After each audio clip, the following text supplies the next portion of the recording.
Hi, everybody. I work for a company that helps other companies build their brands. We've always believed that the best way to do that is by unlocking the power of simplicity. For us, this philosophy comes down to 3 words. Simple is smart. Most people who hear that line say something like, hard to argue with that, makes intuitive sense. When I was thinking about the talk that I was going to give today, however, I decided to go beyond intuition and ask a more fundamental question. Why is simple smart? In my opinion, simple is smart because we're all going to die.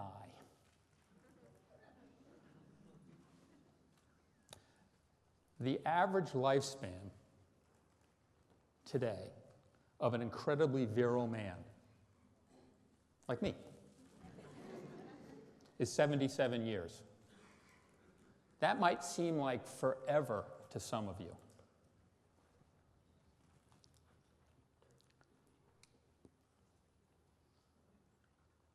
But it's not.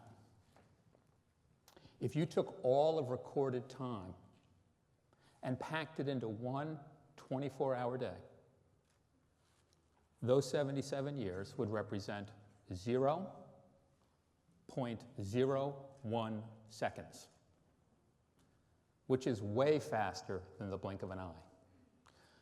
The point is that our time here on this spinning rock is very, very brief. And that's on my mind today more than most, because today happens to be my 57th birthday.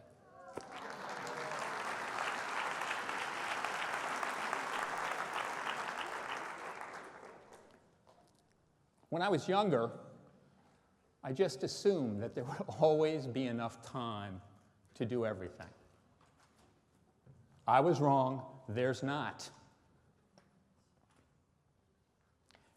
And that's why simplicity really matters.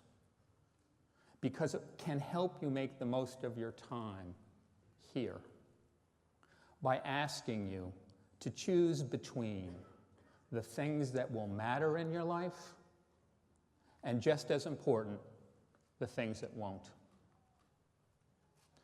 Many of you may remember the classic line from the movie Ferris Bueller's Day Off, where Ferris says, all together now, life moves pretty fast.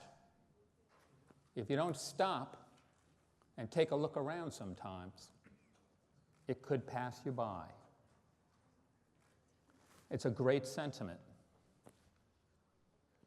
But to me, living a life of simplicity is more serious than just missing out on something fun or exciting.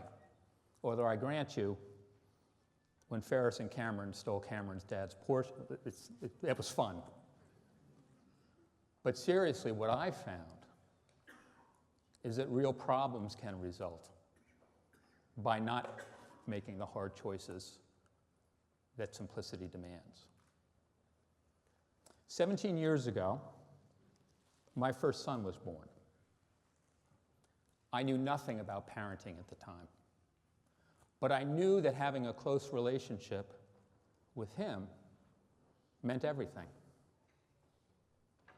And for some reason, I thought the best way to do that was to be his friend and his father. I didn't realize it at the time, but trying to do both, often in the wrong order, was a recipe for complexity, confusion, and ultimately heartache. From the time he was a very young boy, I often spent too much time acknowledging how special my friend was, and not enough time setting the boundaries that my son needed. Too often, I gave in to his demands when I should have said no. Too often, I failed to hold him accountable when he behaved badly. And while I'm not proud to admit it, on more than one occasion, I undermined his mom when she tried to set the rules. I was trying to be the friend and the father. I didn't make the simple choice between the two because it was hard and I was afraid. But I soon learned that not making a choice is very definitely making a choice. By the time my son was 14, after several schools and increasing struggles academically, socially, and emotionally, he got into very serious trouble. Basically, he melted down. And that reverberated through our entire family.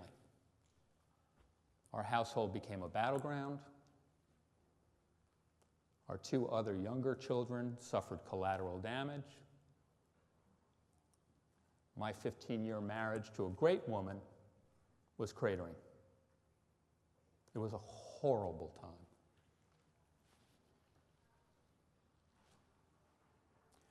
As a last resort, we decided to send my son to a wilderness program where his therapist said something to me that brought everything else into stark relief. I'm really glad you brought your boy here, because I'm afraid that otherwise he would have wound up dead or in jail. Dead or in jail.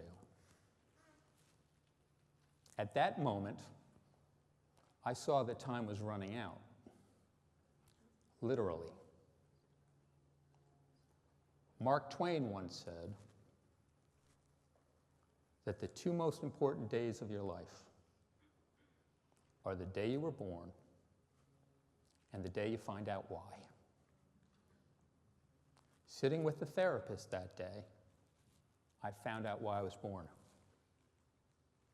I was born to save my son. Not as his friend, or his confidant, or his collaborator, or his partner, or his buddy, or his bro, but as his father. Pure and simple. Once I made that decision, everything got a lot clearer. These days, sometimes I slip back into friend as father mode, but at least I know what the hell I should be doing. And I'm working really hard as a parent to build the right kind of relationship with my boy. And yes, happily, he has survived. And no, sadly, my marriage is not.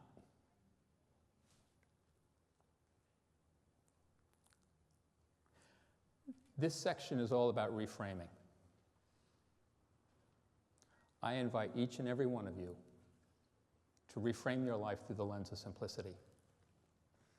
And that just means consciously choosing what and what not to care about. Remember, time is running out. 57 years just went by. The more time you spend on the things that just seem important, like the guy who most definitely will cut you off on the Garden State Parkway tonight going home, the less time you'll have for the things that really do matter. And speaking of accelerators, guess what gets accelerated when you have more time to spend on the things that count? Your happiness. Simple is smart because we're all going to die. So choose simplicity. Make the hard choices by making the hard choices. Because every day, every hour, every minute we're alive really does count.